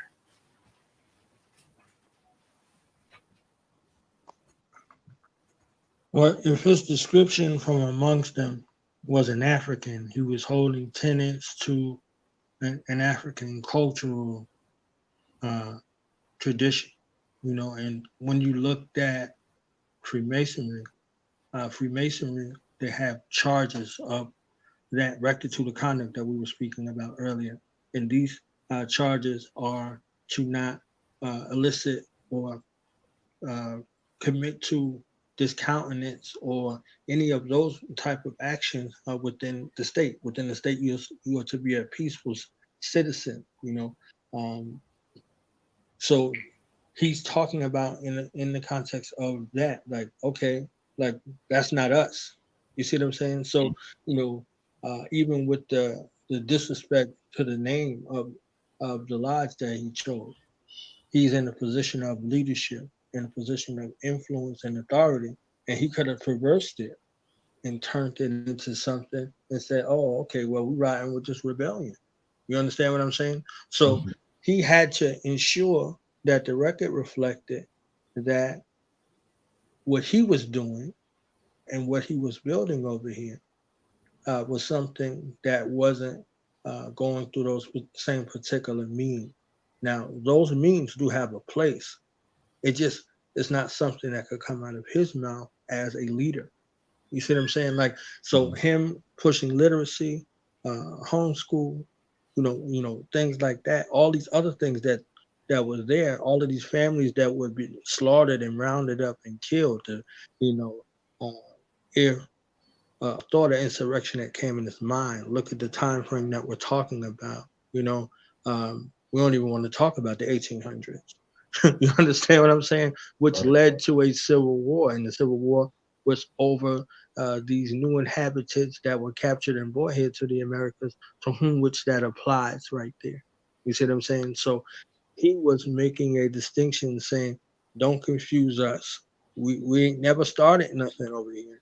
We're not starting anything, And if you need our help, we'll help, But also, uh, if you look kind of at the language, he's saying, if you come for us, we're going to defend ourselves also. You see what I'm saying? Because that is something that's very apparent, And if you hold true to Rosewood, they wasn't looking for no trouble, and what trouble came and they defended themselves, and you saw what the result was with hundreds of these people coming into this place and destroying the people that were there. You go a little later, you see Black Wall Street, you see Wilmington, North Carolina, you see all of these instances where people are living peacefully and were slaughtered by onslaught for one reason or another. So you're talking about a well-to-do society, Boston, Massachusetts, where people are enjoying the fruits of their labor peacefully. They're living good. They're sending people back to Africa. There's a bunch of other things that are going on, and that was not worth whatever the social plight within the confines of Boston, Massachusetts, is what he's reflecting in his writing. I think that was a very interesting and artful way to kind to speak to the psychology of the mob mentality, because we 4 deep in the car and the police pull us over.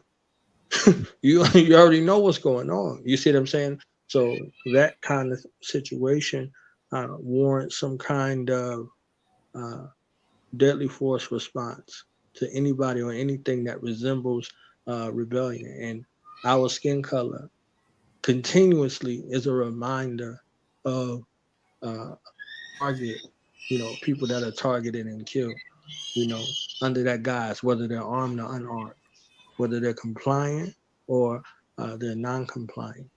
So we kind of look at it from both lenses. He was kind of a statesman and a representative from amongst us who would have the ear. You know, he didn't say the mayor. This is to the governor. This is to the particular state. You see what I'm saying? Because he was like the governor of our people. So a dignitary talking to a dignitary from that perspective, if that made any sense at all. Yeah, absolutely. Absolutely.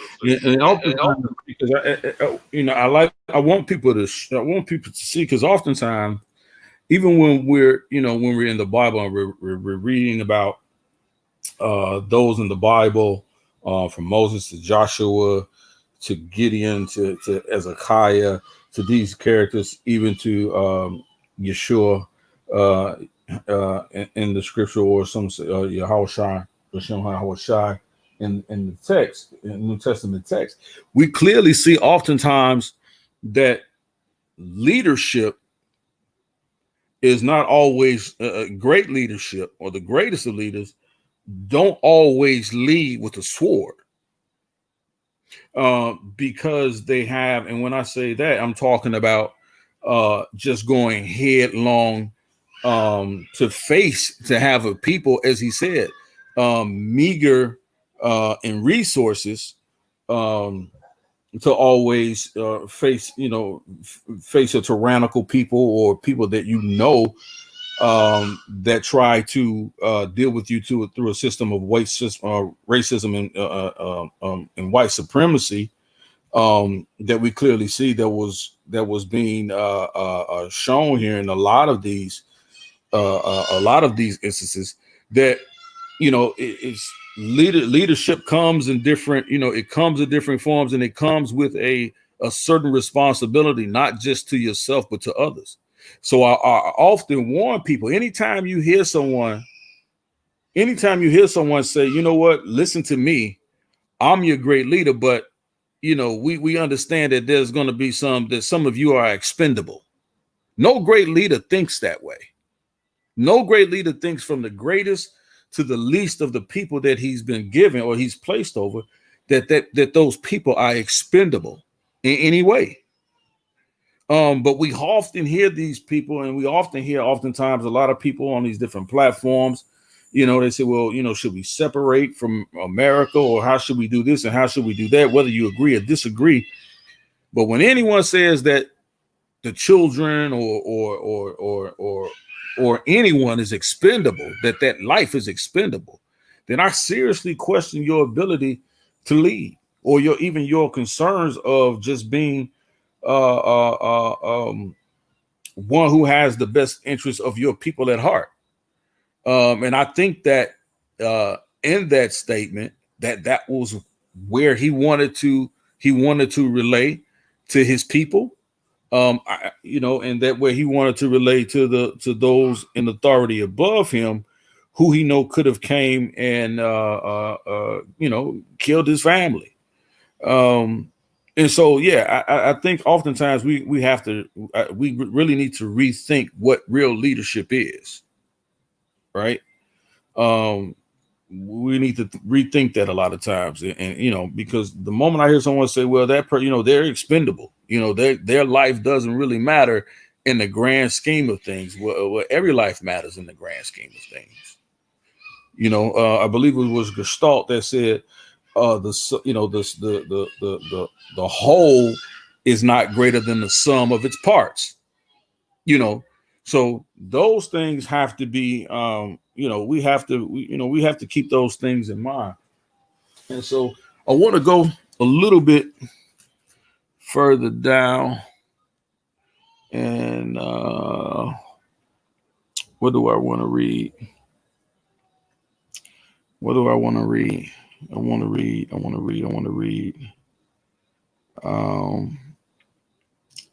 Where do I want to get to here? Because what I had in mind, like I said, I sort of changed the trajectory of this lesson, because I simply wanted to be able to simply just build.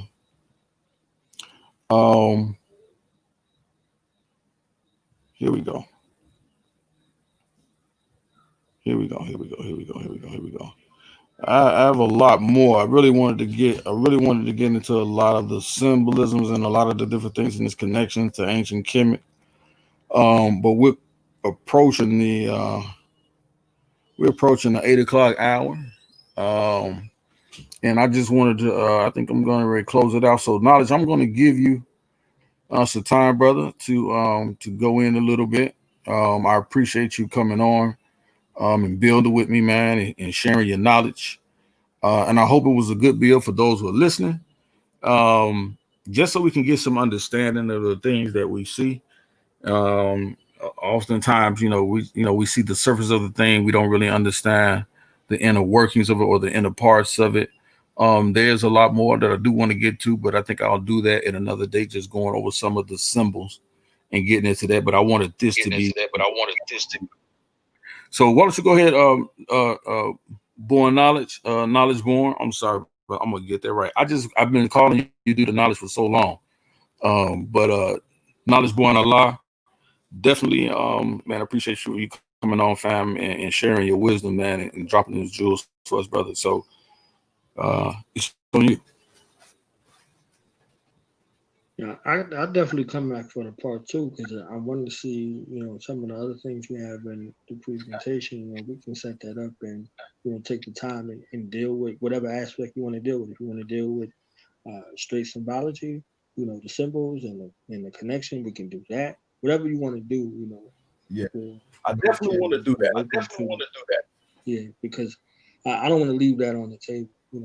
There's certain things that are there, and I know how people's minds work. So that's why I put the camera on, and there was all kinds of stuff.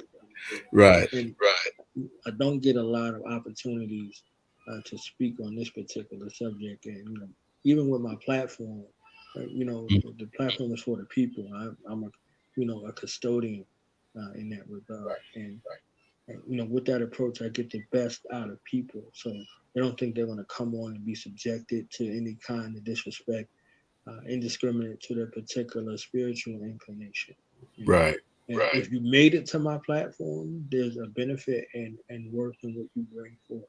You know what I'm saying? So I have people that come on from all over the world, people that come on the platform from different walks, spiritual inclinations, Christians, Muslims, Nubians, Moors, atheists, African sinners, African spiritualists, Pan-Africanists, and the like.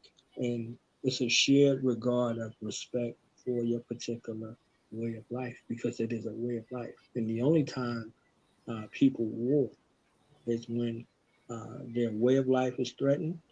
We hear on September 11th for what that means to whom that applies to when their way of life is threatened. People war. You see what I'm saying? When their family life is threatened, people war.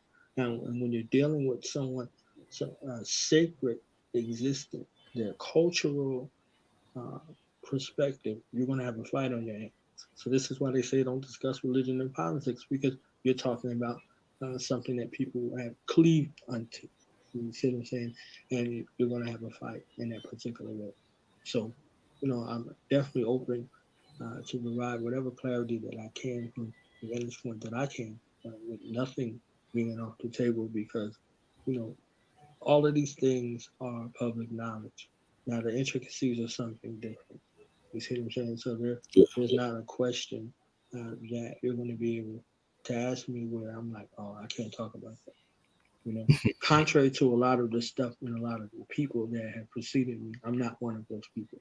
I teach those people how to talk to the layman because if you're not bringing in people from your family, where are your people coming from? You see what I'm saying? So you have to be able to present your particular way of life in a way that is palatable for the uninitiated mind for whatever your culture is.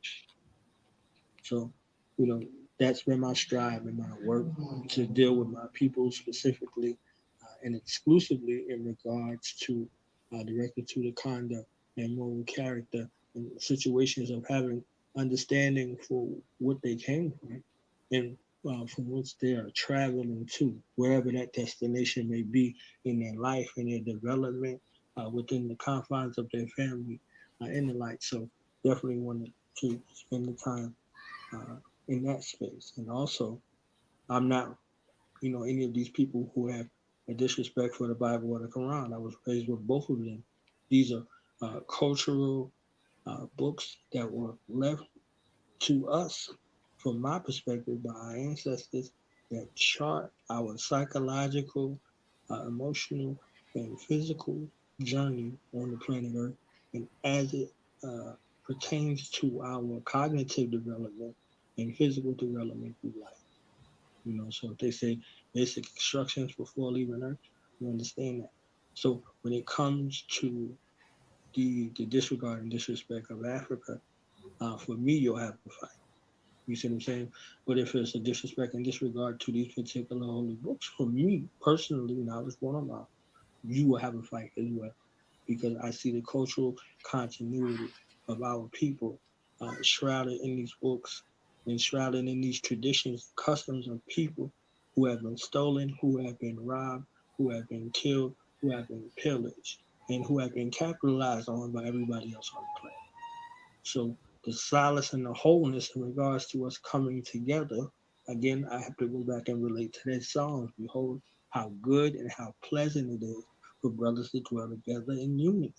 It's like the precious ointment upon their head, even upon the beard, even Aaron's beard, that went down to the skirts of his garment as the door of Haman and the dew that descended upon the mountains of Zion.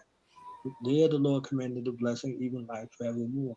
So when we are in one accord and in lockstep, whether we are socialized or to agree wholeheartedly on everything, no, our purpose is greater than our differences. You see what I'm saying? So that's the Yep. point in the push. And this is one of the reasons why I told, the brothers and sisters of Soul Vision Debate League, do not debate your way of life, because your way of life is never up for debate. It's the way that you live. You know That's what I right. mean? So I always kept it in regards to respect from other people's way of life, because everybody comes from a way of life. And when your way of life is threatened, you engage in war. So always sought to be respectful in that regard of people's way of life and their interpretation of the way of life. So basically, showed it in the way of dealing with things from a factual perspective, evidence, and the way a person presented their argument in life. So I definitely thank you again for the opportunity to come here and dialogue with you. And, I'm looking forward to the next opportunity to come back here as well. So we can continue this particular dialogue. Yeah, yeah, absolutely, man. I appreciate you, boy knowledge Allah, for coming on, man. And for building, my brother. Appreciate you, Elder, for doing that. Definitely going to do a part two, because I do want to get into the symbols and break and have you break that down, and we go into that and talk about that.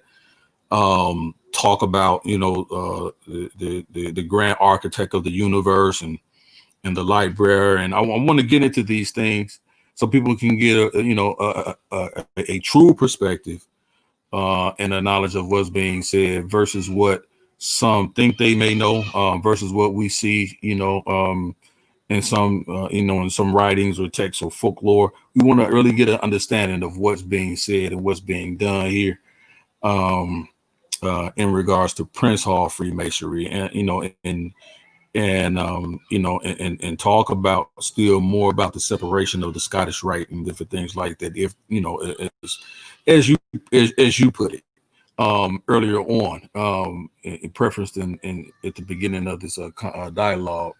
And so, man, I definitely appreciate you coming on. We're definitely going to do a part two. I want to do it soon. While we're on this topic of discussion. I already know this is gonna pick up a lot of traction, and people are gonna have a lot of questions that weren't asked. But I really just wanted to get a bill with you, brother, and sort of set up, further discussions on the topic, so that when we come back in, people will have a working knowledge of the subject, because I'm finding out that that's very important when we having these discussions, that our people don't have a working knowledge of a lot of different topics and things that we talk about. So, you know, a lot of things get convoluted and misconstrued, and then it doesn't lead to edification. And so, again, man, I appreciate you for the bill. And again, shout out to Yahweh War Machine. Shout out to Do the Knowledge. I keep saying it. Shout out to Do the Knowledge Radio. Shout out to Knowledge Born Allah for being our guest. You're definitely welcome, Yahweh War Machine, anytime, man. Again, so shout out to you, family. Takes on the ground. Shabbat Shalom, family. Peace to you. And let's go.